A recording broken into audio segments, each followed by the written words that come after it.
22वां अध्याय। भिन्न भिन्न ग्रहों की स्थिति और गति का वर्णन।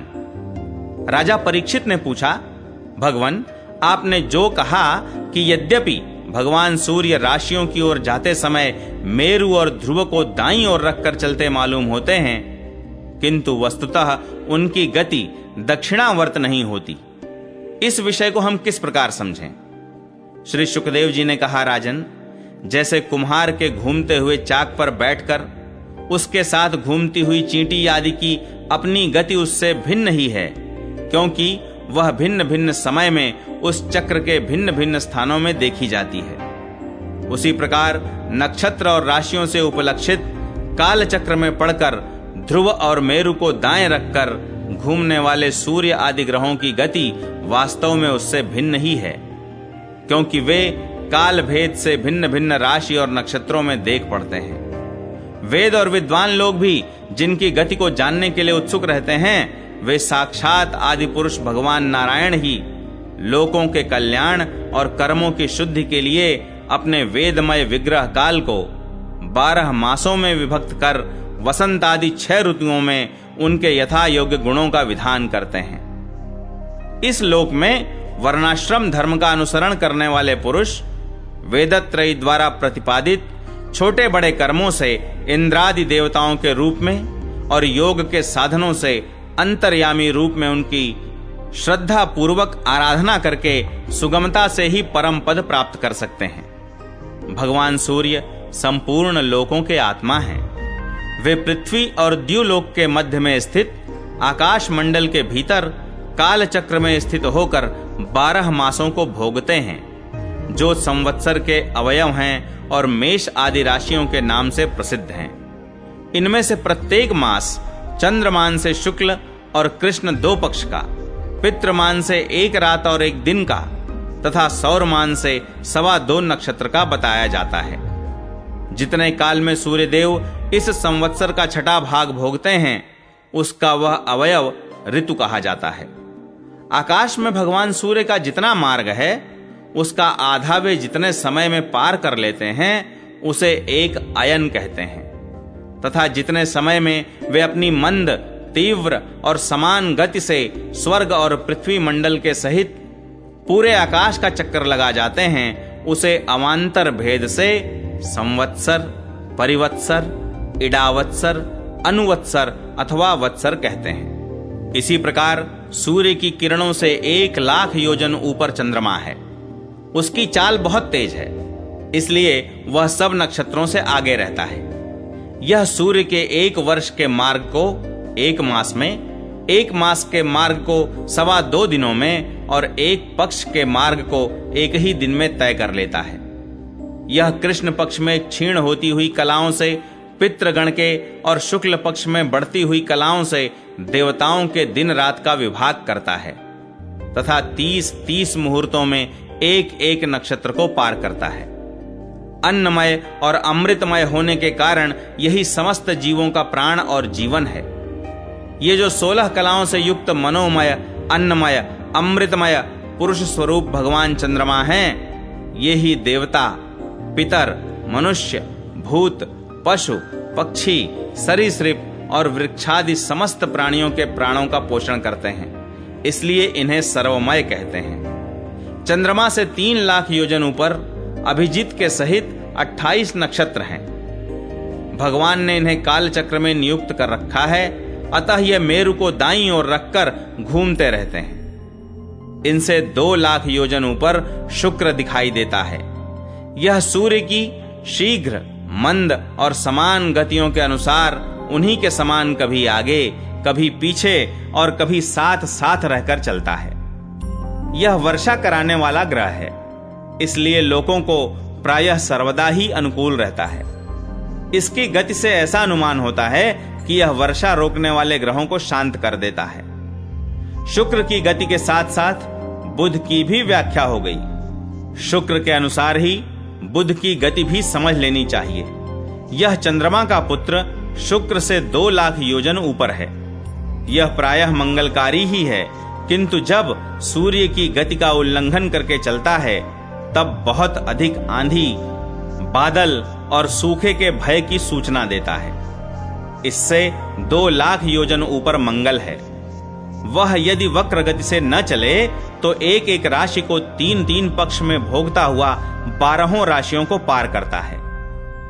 यह अशुभ ग्रह है और प्रायः अमंगल का सूचक है। इसके ऊपर 2 लाख योजन की दूरी पर भगवान बृहस्पति जी हैं। ये यदि वक्र गति से न चलें तो एक एक राशि को एक एक वर्ष में भोगते हैं। ये प्रायः ब्राह्मण कुल के लिए अनुकूल रहते हैं। बृहस्पति से 2 लाख योजन ऊपर शनैश्चर दिखाई देते हैं। ये 30-30 महीने तक एक एक राशि में रहते हैं।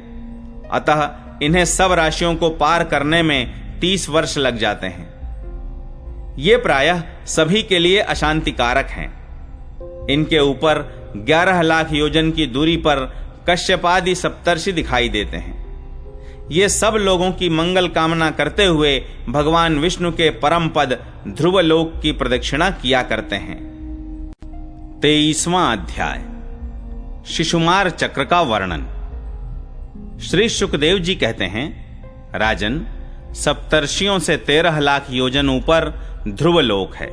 इसे भगवान विष्णु का परम पद कहते हैं।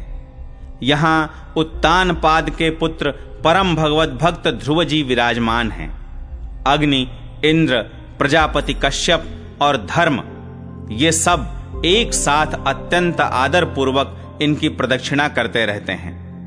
अब भी कल्प पर्यंत रहने वाले लोक इन्हीं के आधार स्थित हैं। इनका इस लोक का प्रभाव हम पहले वर्णन कर चुके हैं।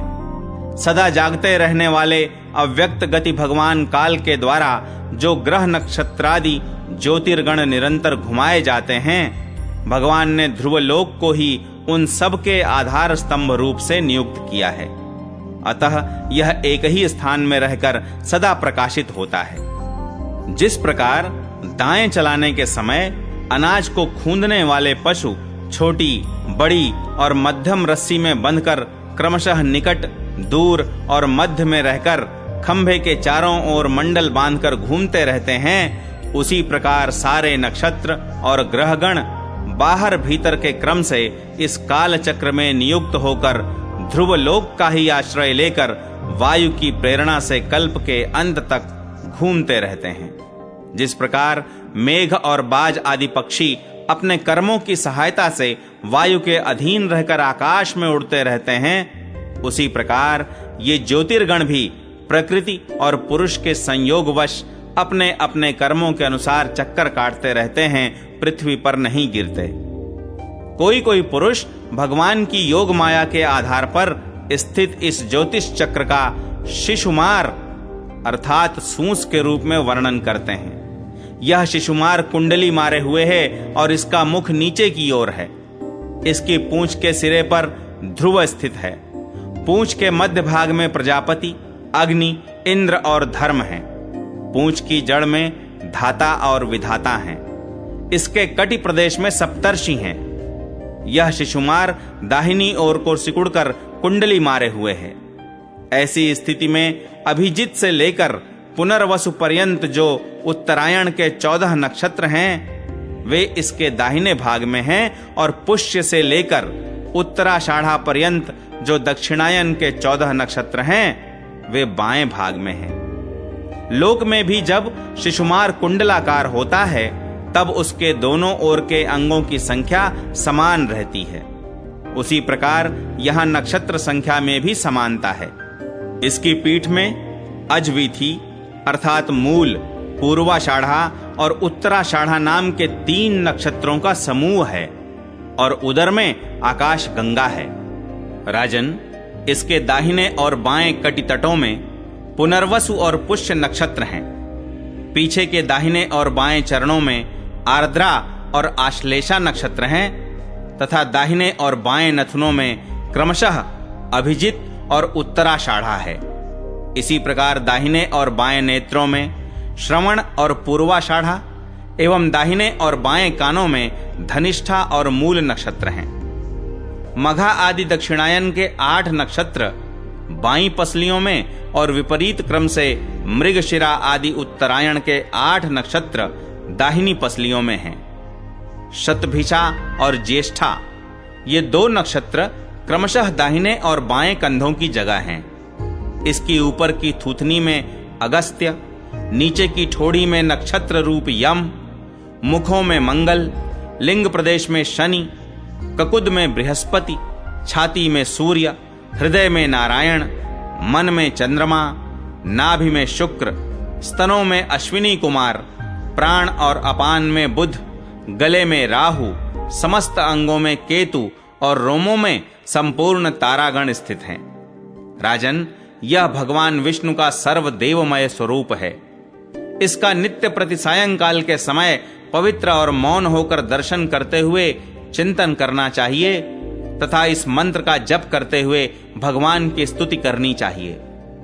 संपूर्ण ज्योतिर्गणों के आश्रय, कालचक्र स्वरूप, सर्वदेवाधिपति परम पुरुष परमात्मा का हम नमस्कार पूर्वक ध्यान करते हैं। ग्रह, नक्षत्र और ताराओं के रूप में भगवान का आधिदैविक रूप प्रकाशित हो रहा है। वह तीनों समय उपर्युक्त मंत्र का जप करने वाले पुरुषों के पाप नष्ट कर देता है। जो पुरुष प्रातः, मध्याह्न और सायं तीनों काल उनके इस आधिदैविक स्वरूप का नित्य प्रति चिंतन और वंदन करता है, उसके उस समय किए हुए पाप तुरंत नष्ट हो जाते हैं। 24वां अध्याय, राहु आदि की स्थिति, अतलादि नीचे के लोकों का वर्णन। श्री शुकदेव जी कहते हैं, परीक्षित, कुछ लोगों का कथन है कि सूर्य से 10,000 योजन नीचे राहु नक्षत्रों के समान घूमता है। इसने भगवान की कृपा से ही देवत्व और ग्रहत्व प्राप्त किया है। स्वयं यह सिंह का पुत्र असुराधम होने के कारण किसी प्रकार इस पद के योग्य नहीं है। इसके जन्म और कर्मों का हम आगे वर्णन करेंगे। सूर्य का जो यह अत्यंत तपता हुआ मंडल है, उसका विस्तार 10,000 योजन बतलाया जाता है। इसी प्रकार चंद्रमंडल का विस्तार 12,000 योजन है और राहु का 13,000 योजन। अमृतपान के समय राहु देवता के वेश में सूर्य और चंद्रमा के बीच में आकर बैठ गया था। उस समय सूर्य और चंद्रमा ने इसका भेद खोल दिया था। उस वैर को याद करके यह अमावस्या और पूर्णिमा के दिन उन पर आक्रमण करता है। यह देखकर भगवान ने सूर्य और चंद्रमा की रक्षा के लिए उन दोनों के पास अपने प्रिय आयुध सुदर्शन चक्र को नियुक्त कर दिया है। वह निरंतर घूमता रहता है, इसलिए राहु उसके असह्य तेज से उद्विग्न और चकित चित्त होकर मुहूर्त मात्र उनके सामने टिककर फिर सहसा लौट आता है। उसके उतनी देर उनके सामने ठहरने को ही लोग ग्रहण कहते हैं। राहु से 10,000 योजन नीचे सिद्ध, चारण और विद्याधर आदि के स्थान हैं। उनके नीचे जहां तक वायु की गति है और बादल दिखाई देते हैं, अंतरिक्ष लोक है। यह यक्ष, राक्षस, पिशाच, प्रेत और भूतों का विहार स्थल है। उससे नीचे 100 योजन की दूरी पर यह पृथ्वी है। जहां तक हंस, गिद्ध, बाज और गरुड़ आदि प्रधान प्रधान पक्षी उड़ सकते हैं, वहीं तक इसकी सीमा है। पृथ्वी के विस्तार और स्थिति आदि का वर्णन तो हो ही चुका है। इसके भी नीचे अतल, वितल, सुतल, तलातल, महातल, रसातल और पाताल नाम के 7 भूविवर अर्थात भूगर्भ स्थित बिल या लोक हैं। ये एक के नीचे एक 10-10 हजार योजन की दूरी पर स्थित हैं और इनमें से प्रत्येक की लंबाई चौड़ाई भी 10-10 हजार योजन ही है। ये भूमि के बिल भी एक प्रकार के स्वर्ग ही हैं। इनमें स्वर्ग से भी अधिक विषय भोग, ऐश्वर्य, आनंद, संतान सुख और धन संपत्ति है। यहाँ के वैभवपूर्ण भवन, उद्यान और क्रीड़ा स्थलों में दैत्य, दानव और नाग तरह तरह की मायामयी क्रीड़ाएं करते हुए निवास करते हैं। वे सब गार्हस्थ धर्म का पालन करने वाले हैं। उनके स्त्री, पुत्र, बंधु, बांधव और सेवक लोग उनसे बड़ा प्रेम रखते हैं और सदा प्रसन्न चित्त रहते हैं। उनके भोगों में बाधा डालने की इंद्रादि में भी सामर्थ्य नहीं है। महाराज, इन बिलों में मायावी मय दानव की बनाई हुई अनेकों पुरियां शोभा से जगमगा रही हैं, जो अनेक जाति की सुंदर सुंदर श्रेष्ठ मणियों से रचे हुए चित्र विचित्र भवन, परकोटे, नगर द्वार, सभा भवन, मंदिर, बड़े बड़े आंगन और गृहों से सुशोभित हैं, तथा जिनकी कृत्रिम भूमियों पर नाग और असुरों के जोड़े एवं कबूतर, तोता और मैना आदि पक्षी किलोल करते रहते हैं, ऐसे पातालाधिपतियों के भव्य भवन उन पुरियों की शोभा बढ़ाते हैं। वहां के बगीचे भी अपनी शोभा से देवलोक के उद्यानों की शोभा को मात करते हैं। उनमें अनेकों वृक्ष हैं, जिनकी सुंदर डालियां फल फूलों के गुच्छों और कोमल कोपलों के भार से झुकी रहती हैं, तथा जिन्हें तरह तरह की लताओं ने अपने अंग पाश से बांध रखा है। वहां जो निर्मल जल से भरे हुए अनेकों जलाशय हैं, उनमें विविध विहंगों के जोड़े विलास करते रहते हैं। इन वृक्षों और जलाशयों की सुषमा से वे उद्यान बड़ी शोभा पा रहे हैं। उन जलाशयों में रहने वाली मछलियां जब खिलवाड़ करती हुई उछलती हैं, तब उनका जल हिल उठता है। साथ ही जल के ऊपर उगे हुए कमल, कुमुद, कुवलय, कल्हार, नील कमल, लाल कमल और शतपत्र कमल आदि के समुदाय भी हिलने लगते हैं। इन कमलों के वनों में रहने वाले पक्षी अविराम क्रीड़ा कौतुक करते हुए भांति भांति की बड़ी मीठी बोली बोलते रहते हैं, जिसे सुनकर मन और इंद्रियों को बड़ा ही आह्लाद होता है। उस समय समस्त इंद्रियों में उत्सव सा छा जाता है। वहां सूर्य का प्रकाश नहीं जाता, इसलिए दिन रात आदि काल विभाग का भी कोई खटका नहीं देखा जाता। वहां के संपूर्ण अंधकार को बड़े बड़े नागों के मस्तकों की मणियां ही दूर करती हैं। इन लोकों के निवासी जिन औषधि, रस, रसायन, अन्न, पान और स्नान आदि का सेवन करते हैं, वे सभी पदार्थ दिव्य होते हैं। इन दिव्य वस्तुओं के सेवन से उन्हें मानसिक या शारीरिक रोग नहीं होते, तथा झुर्रियां पड़ जाना, बाल पक जाना, बुढ़ापा आ जाना, देह का कांतिहीन हो जाना, शरीर में से दुर्गंध आना, पसीना चूना, थकावट अथवा शिथिलता आना तथा आयु के साथ शरीर की अवस्थाओं का बदलना, ये कोई विकार नहीं होते।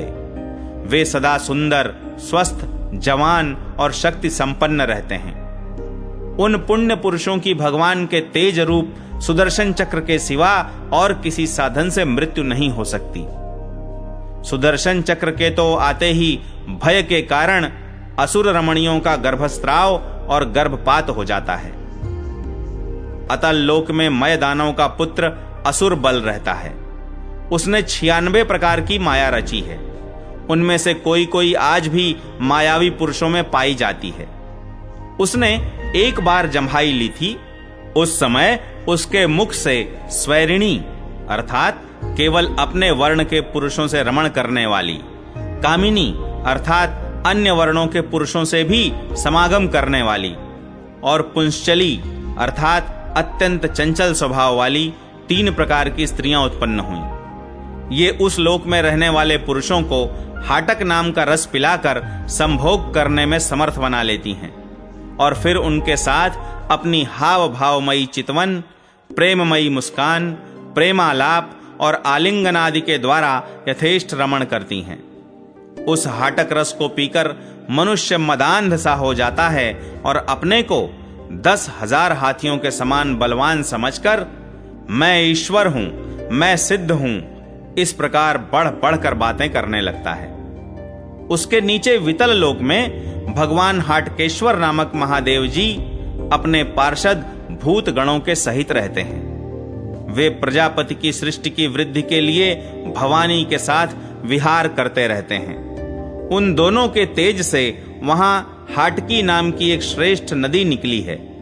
उसके जल को वायु से प्रज्वलित अग्नि बड़े उत्साह से पीता है। वह जो हाटक नाम का सोना थूकता है, उससे बने हुए आभूषणों को दैत्य राजों के अंतःपुरों में स्त्री पुरुष सभी धारण करते हैं। वितल के नीचे सुतल लोक है। उसमें महायशस्वी पवित्र कीर्ति विरोचन पुत्र बलि रहते हैं। भगवान ने इंद्र का प्रिय करने के लिए अदिति के गर्भ से वट वामन रूप में अवतीर्ण होकर उनसे तीनों लोक छीन लिए थे। फिर भगवान की कृपा से ही उनका इस लोक में प्रवेश हुआ। यहां उन्हें जैसी उत्कृष्ट संपत्ति मिली हुई है वैसी इंद्रादि के पास भी नहीं है। अतः वे उन्हीं पूज्यतम प्रभु की अपने धर्माचरण द्वारा आराधना करते हुए यहां आज भी निर्भयता पूर्वक रहते हैं। राजन, संपूर्ण जीवों के नियंता एवं आत्म स्वरूप परमात्मा भगवान वासुदेव जैसे पूज्यतम पवित्रतम पात्र के आने पर उन्हें परम श्रद्धा और आदर के साथ स्थिर चित्त से दिए हुए भूमिदान का यही कोई मुख्य फल नहीं है कि बलि को सुतल लोक का ऐश्वर्य प्राप्त हो गया। यह ऐश्वर्य तो अनित्य है, किंतु वह भूमिदान तो साक्षात मोक्ष का ही द्वार है। भगवान का तो छींकने, गिरने और फिसलने के समय विवश होकर एक बार नाम लेने से भी मनुष्य सहसा कर्म बंधन को काट देता है, जबकि मुमुक्षु लोग इस कर्म बंधन को योग साधन आदि अन्य अनेकों उपायों का आश्रय लेने पर बड़े कष्ट से कहीं काट पाते हैं। अतएव अपने संयमी भक्त और ज्ञानियों को स्वस्वरूप प्रदान करने वाले और समस्त प्राणियों के आत्मा श्री भगवान को आत्म भाव से किए हुए भूमिदान का यह फल नहीं हो सकता।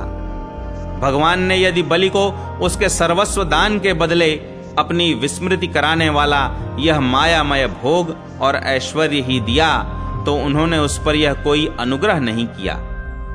जिस समय कोई और उपाय न देखकर भगवान ने याचना के छल से उसका त्रिलोकी का राज्य छीन लिया और उसके पास केवल उसका शरीर मात्र ही शेष रहने दिया, तब वरुण के पाशों में बांधकर पर्वत की गुफा में डाल दिए जाने पर उसने कहा था, खेद है, यह ऐश्वर्यशाली इंद्र विद्वान होकर भी अपना सच्चा स्वार्थ सिद्ध करने में कुशल नहीं है।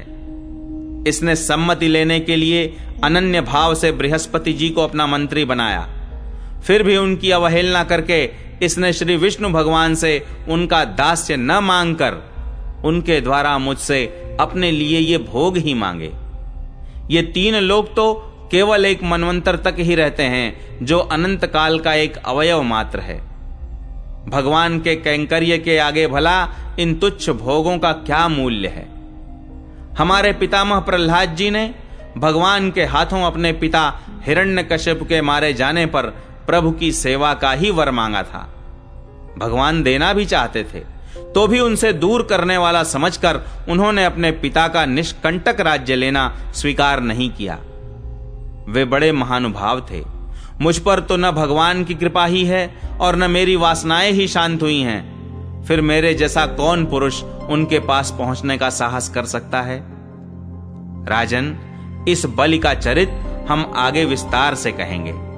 अपने भक्तों के प्रति भगवान का हृदय दया से भरा रहता है। इसी से अखिल जगत के परम पूजनीय गुरु भगवान नारायण हाथ में गदा लिए सुतल लोक में राजा बलि के द्वार पर सदा उपस्थित रहते हैं।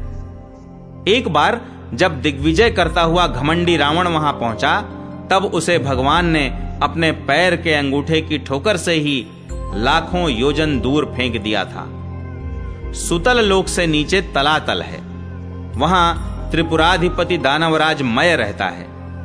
पहले तीनों लोकों को शांति प्रदान करने के लिए भगवान शंकर ने उसके तीनों पुर भस्म कर दिए थे। फिर उन्हीं की कृपा से उसे यह स्थान मिला। वह मायावियों का परम गुरु है और महादेव जी के द्वारा सुरक्षित है, इसलिए उसे सुदर्शन चक्र से भी कोई भय नहीं है। वहां के निवासी उसका बहुत आदर करते हैं। उसके नीचे महातल में कद्रु से उत्पन्न हुए अनेक सिरों वाले सर्पों का क्रोधवश नामक एक समुदाय रहता है। उनमें कुहक, तक्षक, कालिय और सुषेण आदि प्रधान हैं। उनके बड़े बड़े फन हैं। वे सदा भगवान के वाहन पक्षीराज गरुड़ जी से डरते रहते हैं, तो भी कभी कभी अपने स्त्री, पुत्र, मित्र और कुटुंब के संग से प्रमत्त होकर विहार करने लगते हैं। उसके नीचे रसातल में पणि नाम के दैत्य और दानव रहते हैं। ये निवात कवच, कालेय और हिरण्यपुरवासी भी कहलाते हैं। इनका देवताओं से विरोध है। ये जन्म से ही बड़े बलवान और महान साहसी होते हैं, किंतु जिनका प्रभाव संपूर्ण लोकों में फैला हुआ है, उन श्री हरि के तेज से बलाभिमान चूर्ण हो जाने के कारण ये सर्पों के समान लुक छिप कर रहते हैं तथा इंद्र की दूती शर्मा के कहे हुए मंत्र वर्ण रूप वाक्य के कारण सर्वदा इंद्र से डरते रहते हैं। रसातल के नीचे पाताल है।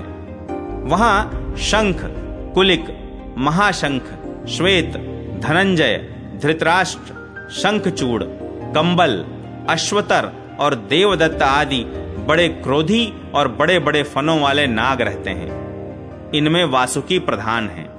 उनमें से किसी के 5, किसी के 7, किसी के 10, किसी के 100 और किसी के 1000 सिर हैं। उनके फनों की दमकती हुई मणियां अपने प्रकाश से पाताल लोक का सारा अंधकार नष्ट कर देती हैं। 25वां अध्याय श्री संकर्षण देव का विवरण और स्तुति। श्री सुखदेव जी कहते हैं, राजन, पाताल लोक के नीचे 30,000 योजन की दूरी पर अनंत नाम से विख्यात भगवान की तामसी नित्य कला है।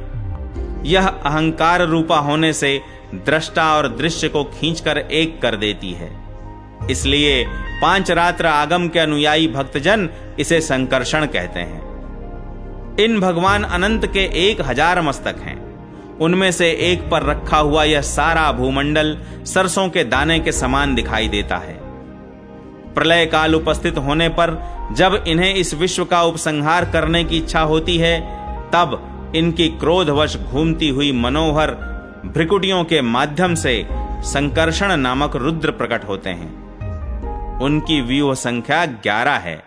वे सभी 3 नेत्रों वाले होते हैं और हाथ में 3 नोकों वाले शूल लिए रहते हैं। भगवान संकर्षण के चरण कमलों के गोल गोल स्वच्छ और अरुण वर्ण नख मणियों की पंक्ति के समान दैदीप्यमान है। जब अन्य प्रधान प्रधान भक्तों के सहित अनेकों नागराज अनन्य भक्ति भाव से उन्हें प्रणाम करते हैं, तब उन्हें उन नख मणियों में अपने कुंडल कांतिमंडित कमनीय कपोलों वाले मनोहर मुखार विंदों की मनमोहिनी झांकी होती है और उनका मन आनंद से भर जाता है। अनेकों नागराजों की कन्याएं विविध कामनाओं से उनके अंग मंडल पर चांदी के खंभों के समान सुशोभित, उनकी वलय विलसित लंबी लंबी श्वेत वर्ण सुंदर भुजाओं पर अर्गजा, चंदन और कुंकुम पंक का लेप करती हैं। उस समय अंग स्पर्श से मथित हुए उनके हृदय में काम का संचार हो जाता है।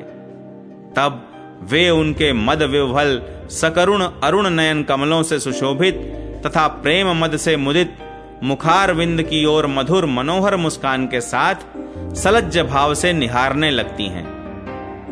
वे अनंत गुणों के सागर आदिदेव भगवान अनंत अपने अमर्ष और रोष के वेग को रोके हुए वहां समस्त लोगों के कल्याण के लिए विराजमान हैं।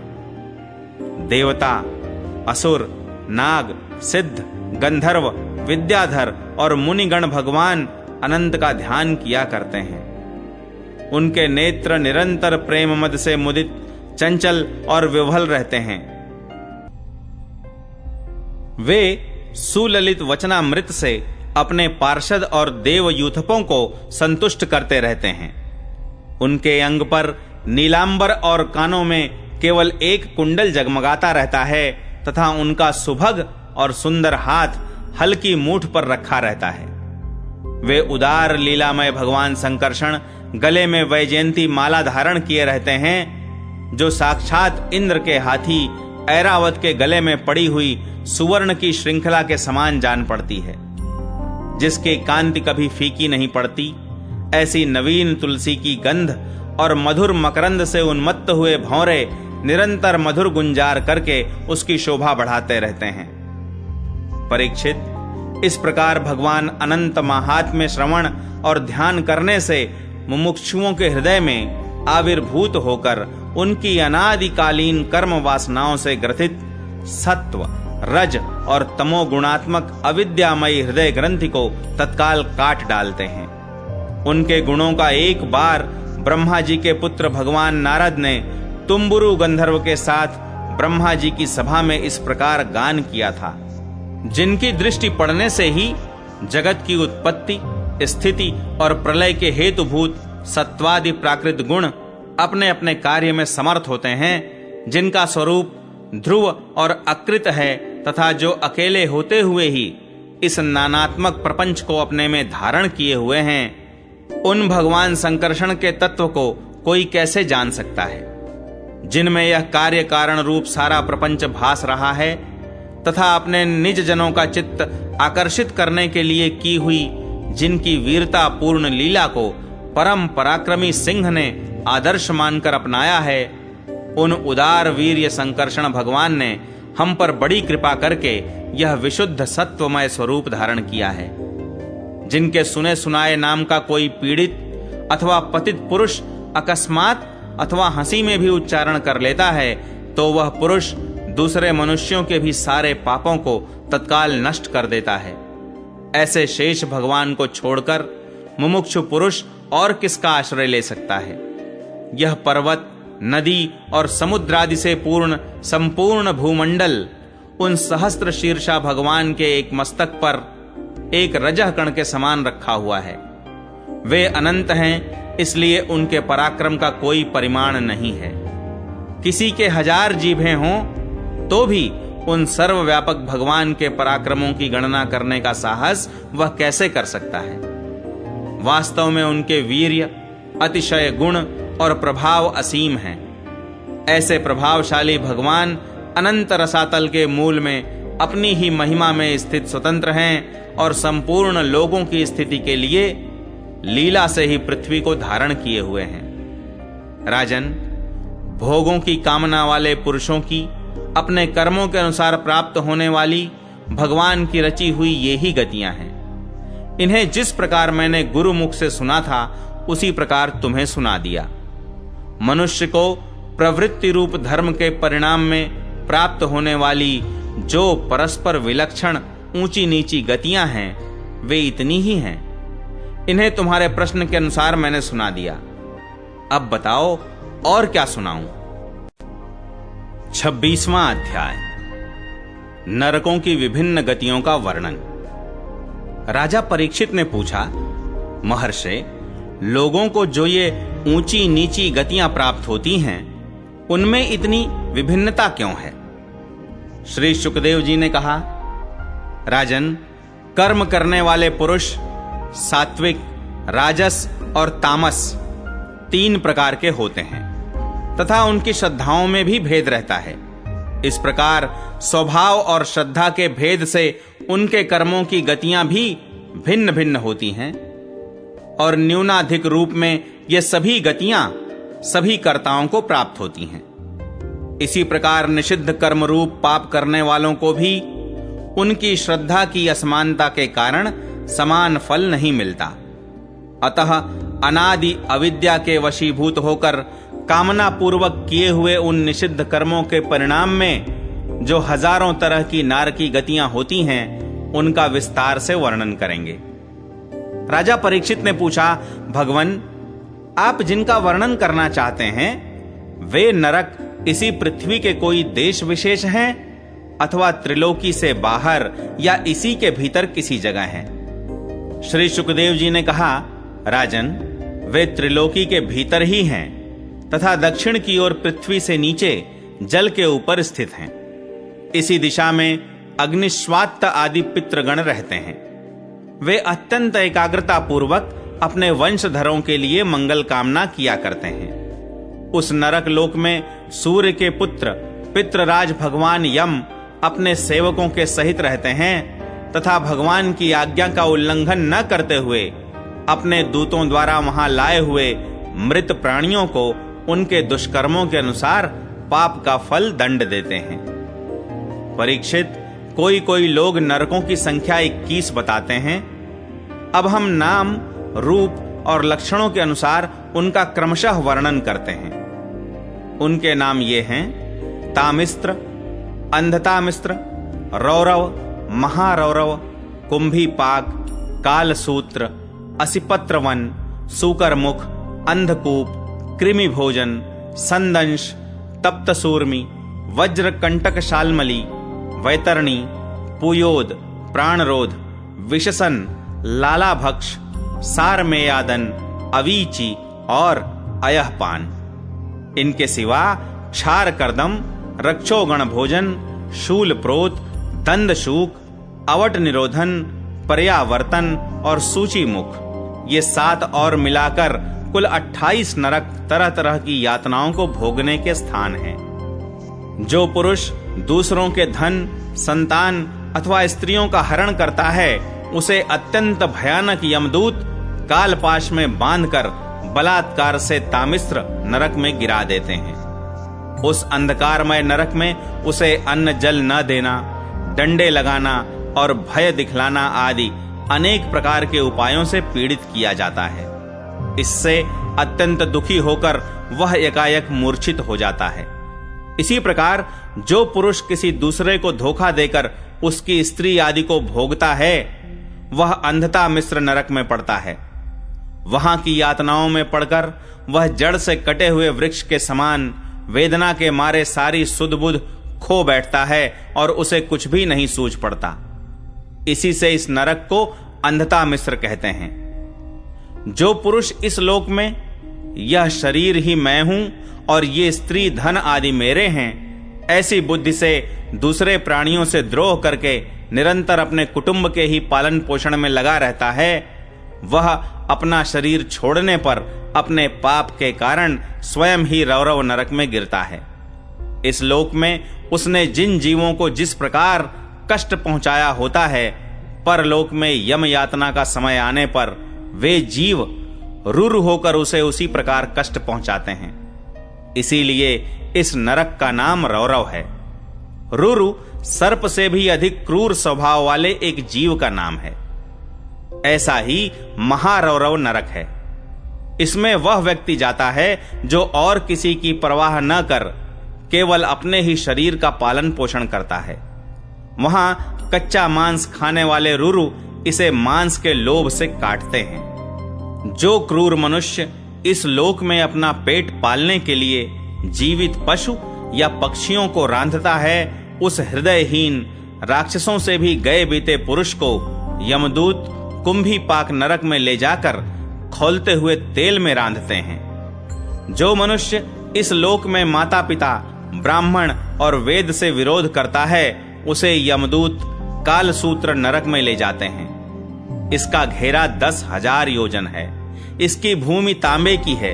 इसमें जो तपा हुआ मैदान है वह ऊपर से सूर्य और नीचे से अग्नि के दाह से जलता रहता है। वहां पहुंचाया हुआ पापी जीव भूख प्यास से व्याकुल हो जाता है और उसका शरीर बाहर भीतर से जलने लगता है। उसकी बेचैनी यहां तक बढ़ती है कि वह कभी बैठता है, कभी लेटता है, कभी छटपटाने लगता है, कभी खड़ा होता है और कभी इधर उधर दौड़ने लगता है। इस प्रकार उस नर पशु के शरीर में जितने रोम होते हैं, उतने ही 1000 वर्ष तक उसकी यह दुर्गति होती रहती है। जो पुरुष किसी प्रकार की आपत्ति न आने पर भी अपने वैदिक मार्ग को छोड़कर अन्य पाखंड पूर्ण धर्मों का आश्रय लेता है, उसे यमदूत असिपत्रवन नरक में ले जाकर कोड़ों से पीटते हैं। जब मार से बचने के लिए वह इधर उधर दौड़ने लगता है, तब उसके सारे अंग तालवन के तलवार के समान पैने पत्तों से, जिनमें दोनों ओर धारें होती हैं, टूक टूक होने लगते हैं। तब वह अत्यंत वेदना से हाय मैं मरा इस प्रकार चिल्लाता हुआ पद पद पर मूर्छित होकर गिरने लगता है। अपने धर्म को छोड़कर पाखंड मार्ग में चलने से उसे इस प्रकार अपने कुकर्म का फल भोगना पड़ता है। इस लोक में जो पुरुष राजा या राज कर्मचारी होकर किसी निरपराध मनुष्य को दंड देता है अथवा ब्राह्मण को शरीर दंड देता है, वह महापापी मरकर सूकर मुख नरक में गिरता है। वहां जब महाबली यमदूत उसके अंगों को कुचलते हैं, तब वह कोल्हू में पेरे जाते हुए गन्नों के समान पीड़ित होकर जिस प्रकार इस लोक में उसके द्वारा सताए हुए निरपराध प्राणी रोते चिल्लाते थे, उसी प्रकार कभी आर्त स्वर से चिल्लाता है और कभी मूर्छित हो जाता है। जो पुरुष इस लोक में खटमल आदि जीवों की हिंसा करता है, वह उनसे द्रोह करने के कारण अंधकूप नरक में गिरता है, क्योंकि स्वयं भगवान ने ही रक्तपानादि उनकी वृत्ति बना दी है और उन्हें उसके कारण दूसरों को कष्ट पहुंचने का ज्ञान भी नहीं है। किंतु मनुष्य की वृत्ति भगवान ने विधि निषेध पूर्वक बनाई है और उसे दूसरों के कष्ट का ज्ञान भी है। वहां वे पशु, मृग, पक्षी, सांप आदि रेंगने वाले जंतु, मच्छर, जूं, खटमल और मक्खी आदि जीव जिनसे उसने द्रोह किया था, उसे सब ओर से काटते हैं। इससे उसकी निद्रा और शांति भंग हो जाती है और स्थान न मिलने पर भी वह बेचैनी के कारण उस घोर अंधकार में इस प्रकार भटकता रहता है जैसे रोगग्रस्त शरीर में जीव छटपटाया करता है। जो मनुष्य इस लोक में बिना पंच महायज्ञ किए तथा जो कुछ मिले उसे बिना किसी दूसरे को दिए स्वयं ही खा लेता है, उसे कौवे के समान कहा गया है। वह परलोक में कृमि भोजन नामक निकृष्ट नरक में गिरता है। वहां 1,00,000 योजन लंबा चौड़ा एक कीड़ों का कुंड है। उसी में उसे भी कीड़ा बनकर रहना पड़ता है और जब तक अपने पापों का प्रायश्चित न करने वाले उस पापी के बिना दिए और बिना हवन किए खाने के दोष का अच्छी तरह शोधन नहीं हो जाता, तब तक वह उसी में पड़ा पड़ा कष्ट भोगता रहता है। वहां कीड़े उसे नोचते हैं और वह कीड़ों को खाता है। राजन, इस लोक में जो व्यक्ति चोरी या बरजोरी से ब्राह्मण के अथवा आपत्ति का समय न होने पर भी किसी दूसरे पुरुष के सुवर्ण और रत्न आदि का हरण करता है, उसे मरने पर यमदूत संदंश नामक नरक में ले जाकर तपाए हुए लोहे के गोलों से दागते हैं और सणसी से उसकी खाल नोचते हैं। इस लोक में यदि कोई पुरुष अगम्या स्त्री के साथ संभोग करता है अथवा कोई स्त्री अगम्य पुरुष से व्यभिचार करती है, तो यमदूत उसे तप्त सूर्मी नामक नरक में ले जाकर कोड़ों से पीटते हैं तथा पुरुष को तपाए हुए लोहे की स्त्री मूर्ति से और स्त्री को तपाई हुई पुरुष प्रतिमा से आलिंगन कराते हैं। जो पुरुष इस लोक में पशु आदि सभी के साथ व्यभिचार करता है, उसे मृत्यु के बाद यमदूत वज्रकंटक शाल्मली नरक में गिराते हैं और वज्र के समान कठोर कांटों वाले सेमर के वृक्ष पर चढ़ाकर फिर नीचे की ओर खींचते हैं। जो राजा या राजपुरुष इस लोक में श्रेष्ठ कुल में जन्म पाकर भी धर्म की मर्यादा का उच्छेद करते हैं, वे उस मर्यादा अतिक्रमण के कारण मरने पर वैतरणी नदी में पटके जाते हैं। यह नदी नरकों की खाई के समान है। उसमें मल, मूत्र, पीप, रक्त, केश, नख, हड्डी, चर्बी, मांस और मज्जा आदि गंदी चीजें भरी हुई हैं। वहां गिरने पर उन्हें इधर उधर से जल के जीव नोचते हैं, किंतु इससे उनका शरीर नहीं छूटता। पाप के कारण प्राण उसे वहन किए रहते हैं और वे उस दुर्गति को अपनी करनी का फल समझकर मन ही मन संतप्त होते रहते हैं। जो लोग शौच और आचार के नियमों का परित्याग कर तथा लज्जा को तिलांजलि देकर इस लोक में शूद्राओं के साथ संबंध गांठकर पशुओं के समान आचरण करते हैं, वे भी मरने के बाद पीप, विष्ठा, मूत्र, कफ और मल से भरे हुए पुयोद नामक समुद्र में गिरकर उन अत्यंत घृणित वस्तुओं को ही खाते हैं। इस लोक में जो ब्राह्मणादि उच्च वर्ण के लोग कुत्ते या गधे पालते और शिकार आदि में लगे रहते हैं तथा शास्त्र के विपरीत पशुओं का वध करते हैं, मरने के पश्चात वे प्राण रोध नरक में डाले जाते हैं और वहां यमदूत उन्हें लक्ष्य बनाकर बाणों से बींधते हैं। जो पाखंडी लोग पाखंड पूर्ण यज्ञों में पशुओं का वध करते हैं, उन्हें परलोक में वैशस अर्थात विशसन नरक में डालकर वहां के अधिकारी बहुत पीड़ा देकर काटते हैं। जो द्विज कामातुर होकर अपनी सवर्णा भार्या को वीर्यपान कराता है, उस पापी को मरने के बाद यमदूत वीर्य की नदी अर्थात लालाभक्ष नामक नरक में डालकर वीर्य पिलाते हैं। जो कोई चोर अथवा राजा या राजपुरुष इस लोक में किसी के घर में आग लगा देते हैं, किसी को विष दे देते हैं अथवा गांवों या व्यापारियों की टोलियों को लूट लेते हैं, उन्हें मरने के पश्चात सारमेयादन नामक नरक में वज्र की सी दाढ़ों वाले 720 यमदूत कुत्ते बनकर बड़े वेग से काटने लगते हैं। इस लोक में जो पुरुष किसी की गवाही देने में, व्यापार में अथवा दान के समय किसी भी तरह झूठ बोलता है, वह मरने पर आधार शून्य अवीचिमान नरक में पड़ता है। वहां उसे 100 योजन ऊंचे पहाड़ के शिखर से नीचे को सिर करके गिराया जाता है। उस नरक की पत्थर की भूमि जल के समान जान पड़ती है, इसीलिए उसका नाम अवीचिमान है। वहां गिराए जाने से उसके शरीर के टुकड़े टुकड़े हो जाने पर भी प्राण नहीं निकलते, इसलिए इसे बार बार ऊपर ले जाकर पटका जाता है। जो ब्राह्मण या ब्राह्मणी अथवा व्रत में स्थित और कोई भी प्रमादवश मद्यपान करता है तथा जो क्षत्रिय या वैश्य सोमपान करता है, उन्हें यमदूत अयहपान नाम के नरक में ले जाते हैं और उनकी छाती पर पैर रखकर उनके मुंह में आग से गलाया हुआ लोहा डालते हैं। जो पुरुष इस लोक में निम्न श्रेणी का होकर भी अपने को बड़ा मानने के कारण जन्म, तप, विद्या, आचार, वर्ण या आश्रम में अपने से बड़ों का विशेष सत्कार नहीं करता, वह जीता हुआ भी मरे के ही समान है। उसे मरने पर क्षार कर्दम नाम के नरक में नीचे को सिर करके गिराया जाता है और वहां उसे अनंत पीड़ाएं भोगनी पड़ती हैं। जो पुरुष इस लोक में नर मेधादि के द्वारा भैरव, यक्ष, राक्षस आदि का यजन करते हैं और जो स्त्रियां पशुओं के समान पुरुषों को खा जाती हैं, उन्हें वे पशुओं की तरह मारे हुए पुरुष यमलोक में राक्षस होकर तरह तरह की यातनाएं देते हैं और रक्षोगण भोजन नामक नरक में कसाईयों के समान कुल्हाड़ी से काट काट कर उसका लहू पीते हैं।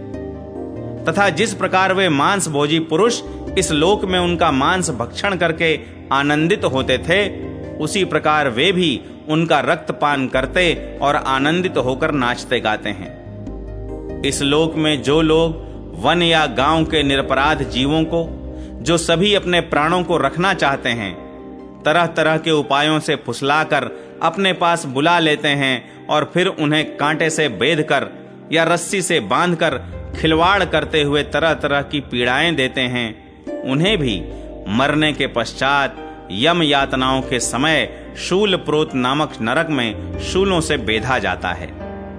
उस समय जब उन्हें भूख प्यास सताती है और कंक, बटेर आदि तीखी चोंचों वाले नरक के भयानक पक्षी नोचने लगते हैं, तब अपने किए हुए सारे पाप याद आ जाते हैं। राजन, इस लोक में जो सर्पों के समान उग्र स्वभाव पुरुष दूसरे जीवों को पीड़ा पहुंचाते हैं, वे मरने पर दंडशूक नाम के नरक में गिरते हैं। वहां 5-5, 7-7 मुंह वाले सर्प उनके समीप आकर उन्हें चूहों की तरह निगल जाते हैं। जो व्यक्ति यहां दूसरे प्राणियों को अंधेरी खत्तियों, कोठों या गुफाओं में डाल देते हैं, उन्हें परलोक में यमदूत वैसे ही स्थानों में डालकर विषैली आग के धुएं में घोंटते हैं। इसीलिए इस नरक को अवट निरोधन कहते हैं। जो गृहस्थ अपने घर आए अतिथि अभ्यागतों की ओर बार बार क्रोध में भरकर ऐसी कुटिल दृष्टि से देखता है मानो उन्हें भस्म कर देगा, वह जब नरक में जाता है तब उस पाप दृष्टि के नेत्रों को गिद्ध, कंक, काक और बटेर आदि वज्र की सी कठोर चोंचों वाले पक्षी बलात्कार से निकाल लेते हैं। इस नरक को पर्यावर्तन कहते हैं। इस लोक में जो व्यक्ति अपने को बड़ा धनवान समझकर अभिमानवश सबको टेढ़ी नजर से देखता है और सभी पर संदेह रखता है, धन के व्यय और नाश की चिंता से जिसके हृदय और मुंह सूखे रहते हैं, अतः तनिक भी चैन न मानकर जो यक्ष के समान धन की रक्षा में ही लगा रहता है तथा पैसा पैदा करने, बढ़ाने और बचाने में जो तरह तरह के पाप करता रहता है, वह नराधम मरने पर सूची मुख नरक में गिरता है। वहां उस अर्थ पिशाच पापात्मा के सारे अंगों को यमराज के दूत दर्जियों के समान सुई धागे से सीते हैं। राजन, यमलोक में इसी प्रकार के सैकड़ों हजारों नरक हैं। उनमें जिनका यहां उल्लेख हुआ है और जिनके विषय में कुछ नहीं कहा गया, उन सभी में सब अधर्म परायण जीव अपने कर्मों के अनुसार बारी बारी से जाते हैं। इसी प्रकार धर्मात्मा पुरुष स्वर्ग आदि में जाते हैं। इस प्रकार नरक और स्वर्ग के भोग से जब इनके अधिकांश पाप और पुण्य क्षीण हो जाते हैं, तब बाकी बचे हुए पुण्य पाप रूप कर्मों को लेकर ये फिर इसी लोक में जन्म लेने के लिए लौट आते हैं। इन धर्म और अधर्म दोनों से विलक्षण जो निवृत्ति मार्ग है, उसका तो पहले ही वर्णन हो चुका है। पुराणों में जिसका 14 भुवन के रूप में वर्णन किया गया है, वह ब्रह्मांड कोश इतना ही है। यह साक्षात परम पुरुष श्री नारायण का अपनी माया के गुणों से युक्त अत्यंत स्थूल स्वरूप है। इसका वर्णन मैंने तुम्हें सुना दिया। परमात्मा भगवान का उपनिषदों में वर्णित निर्गुण स्वरूप यद्यपि मन बुद्धि की पहुंच के बाहर है, तो भी जो पुरुष इस स्थूल रूप का वर्णन आदर पूर्वक पढ़ता, सुनता या सुनाता है, उसकी बुद्धि श्रद्धा और भक्ति के कारण शुद्ध हो जाती है और वह उस सूक्ष्म रूप का भी अनुभव कर सकता है। यति को चाहिए कि भगवान के स्थूल और सूक्ष्म दोनों प्रकार के रूपों का श्रवण करके पहले स्थूल रूप में चित्त को स्थिर करे, फिर धीरे धीरे वहां से हटाकर उसे सूक्ष्म में लगा दे। परीक्षित, मैंने तुमसे पृथ्वी, उसके अंतर्गत द्वीप, वर्ष, नदी, पर्वत, आकाश, समुद्र, पाताल, दिशा, नरक, ज्योतिर्गण और लोकों की स्थिति का वर्णन किया। यही भगवान का अति अद्भुत स्थूल रूप है, जो समस्त जीव समुदाय का आश्रय है। पंचम स्कंध समाप्त। हरिओम तत्सत।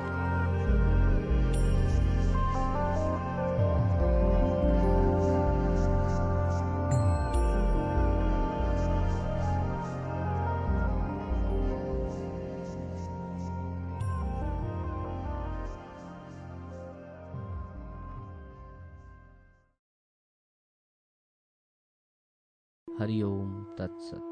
कुछ महीनों तक केवल जल और कुछ महीनों तक केवल हवा पीकर ही उन्होंने हम नमस्कार पूर्वक ओंकार स्वरूप भगवान नारायण का ध्यान करते हैं, जो विशुद्ध चित्त में निवास करते हैं, उनके अंतर्यामी हैं तथा सर्वव्यापक एवं परमहंस स्वरूप हैं। इस मंत्र का अभ्यास करते हुए मंत्राधिपति भगवान की आराधना की। परीक्षित, इस प्रकार दक्ष के पुत्र शबलाश्व प्रजा सृष्टि के लिए तपस्या में संलग्न थे। उनके पास भी देवर्षि नारद आए और उन्होंने पहले के समान ही कूट वचन कहे। उन्होंने कहा, दक्ष प्रजापति के पुत्रों, मैं तुम लोगों को जो उपदेश देता हूं उसे सुनो। तुम लोग तो अपने भाइयों से बड़ा प्रेम करते हो, इसलिए उनके मार्ग का अनुसंधान करो। जो धर्मज्ञ भाई अपने बड़े भाइयों के श्रेष्ठ मार्ग का अनुसरण करता है, वही सच्चा भाई है। वह पुण्यवान पुरुष परलोक में मरुद गणों के साथ आनंद भोगता है। परीक्षित, शब लाशों को इस प्रकार उपदेश देकर देवर्षि नारद वहां से चले गए और उन लोगों ने भी अपने भाइयों के मार्ग का ही अनुगमन किया, क्योंकि नारद जी का दर्शन कभी व्यर्थ नहीं जाता। वे उस पथ के पथिक बने जो अंतर्मुखी वृत्ति से प्राप्त होने वाला अत्यंत सुंदर और भगवत प्राप्ति के अनुकूल है। वे बीती हुई रात्रियों के समान न तो उस मार्ग से अब तक लौटे हैं और न आगे लौटेंगे ही। दक्ष प्रजापति ने देखा कि आजकल बहुत से अशकुन हो रहे हैं। उनके चित्त में पुत्रों के अनिष्ट की आशंका को हो आई। इतने में ही उन्हें मालूम हुआ कि पहले की भांति अब की बार भी नारद जी मेरे पुत्रों को चौपट कर दिया। उन्हें अपने पुत्रों की कर्तव्यच्युति से बड़ा शोक हुआ और वे नारद जी पर बड़े क्रोधित हुए। उनके मिलने पर क्रोध के मारे दक्ष प्रजापति के होठ फड़कने लगे और वे आवेश से भरकर नारद जी से बोले। दक्ष प्रजापति ने कहा, ओ दुष्ट, तुमने झूठ मूठ साधुओं का बाना पहन रखा है। हमारे भोले भाले बालकों को भिक्षुओं का मार्ग दिखाकर तुमने हमारा बड़ा अपकार किया है। अभी उन्होंने ब्रह्मचर्य से ऋषि ऋण, यज्ञ से देव ऋण और पुत्रोक्ति से पितृ ऋण नहीं उतारा है। उन्हें अभी कर्म फल की नश्वरता के संबंध में भी कुछ विचार नहीं था, परंतु पापात्मन, तुमने उनके दोनों लोगों का सुख चौपट कर दिया। सचमुच तुम्हारे हृदय में दया का नाम भी नहीं है। तुम इस प्रकार बच्चों की बुद्धि बिगाड़ते फिरते हो। तुमने भगवान के पार्षदों में रहकर उनकी कीर्ति के कलंक भी लगाया है। सचमुच तुम बड़े निर्लज्ज हो। मैं जानता हूं कि भगवान के पार्षद सदा सर्वदा दुखी प्राणियों पर दया करने के लिए ही व्यग्र रहते हैं, परंतु तुम प्रेम भाव का विनाश करने वाले हो। तुम उन लोगों से भी वैर करते हो जो किसी से वैर नहीं करते। यदि तुम ऐसा समझते हो कि वैराग्य से ही स्नेह पाश विषयासक्ति का बंधन कट सकता है, तो तुम्हारा यह विचार ठीक नहीं है, क्योंकि तुम्हारे जैसे झूठ मूठ वैराग्य का स्वांग भरने वालों से किसी को वैराग्य नहीं हो सकता। नारद, मनुष्य विषयों का अनुभव किए बिना उनकी कटुता नहीं जान सकता, इसलिए उनकी दुख रूप का अनुभव होने पर स्वयं जैसा वैराग्य होता है, वैसा दूसरों के बहकाने से नहीं होता। हम लोग सदगृहस्थ हैं, अपनी धर्म मर्यादा का पालन करते हैं। एक बार पहले भी तुमने हमारा असह्य अपकार किया था, तब हमने उसे सह लिया। तुम तो हमारी वंश परंपरा का उच्छेद करने पर ही उतारू हो रहे हो। तुमने फिर हमारे साथ वही दुष्टता क्या व्यवहार किया है। इसलिए मूढ़, जाओ लोक लोकांतरों में भटकते रहो, कहीं भी तुम्हारे लिए ठहरने को ठौर नहीं होगी।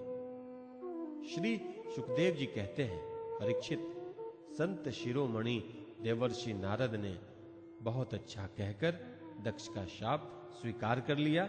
संसार में बस साधुता इसी का नाम है कि बदला लेने की शक्ति रहने पर भी दूसरे का किया हुआ अपकार सह लिया जाए।